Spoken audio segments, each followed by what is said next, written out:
So my name is J. Marshall Pittman, and I'm the programmer for the animation block on Sunday. So how long have you been, is this your first year as a programmer, or how long have you been doing this? This is my first year as a programmer, but for years I've introduced the SIGGRAPH block.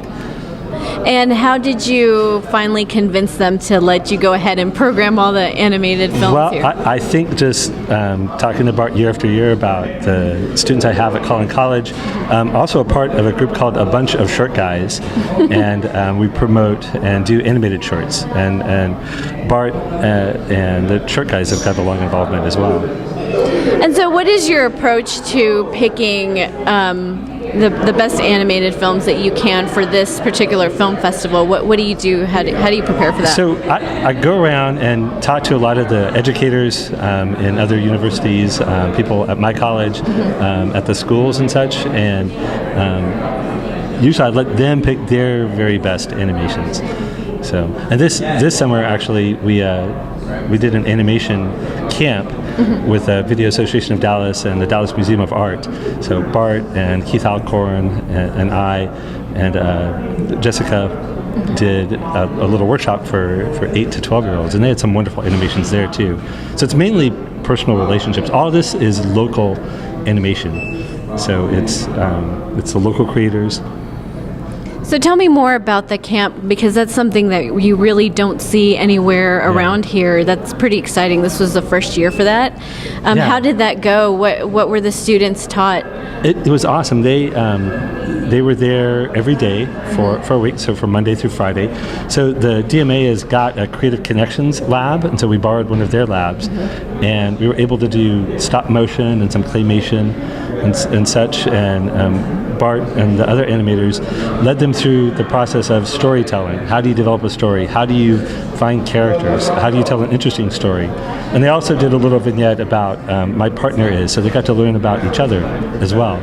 And we used a bit of technology, so we got some iPads with some stop motion software on there, a little bit of editing on the Macs.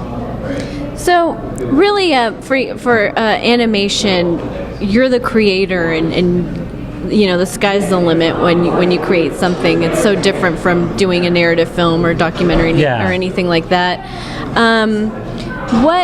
What kinds of things have you seen over the years that really impress you as far as storytelling, or besides the animation itself? How have the stories evolved throughout the years? So as the technology has gotten easier and easier to use, so we're less concerned with how to do stuff, but it's more about creation. We're able to, you've got something that's in your head, right? And if you can draw, if you can tell a story, it's easy to get across that way. But when you're trying to put in motion, and it's a lot more difficult. I'm trying to think. Well, we just got out of SIGGRAPH, for example, the SIGGRAPH reel, and you saw all of those were about story, even if it was like non-human characters, like there was a house or there was these little bitty anamorphic balls that were crawling around this world. Well, even in advertising, people tell stories, and I think normal people don't realize the work that is involved with that. Even with something as like advertising, it doesn't have to be an animated film. So, for example, Every Night We Dream, and the people that can get something like that onto the screen, you go through the process of writing a script or creating a storyboard or drawing a character, and then you have to pare that down and say, okay, how can I tell this story? How can I make this object appear to be human or appear to have an emotion, for example?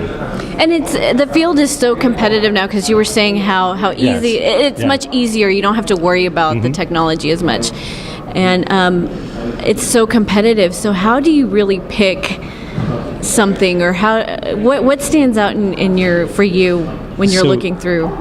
Just like good acting or even a good documentary, if you have a story that makes you feel for the main character, or something that changes your mind about something, you think, oh, I've had those thoughts, I've had those feelings, but wait, there's a twist. You go, oh, wow, that's a novel solution to that.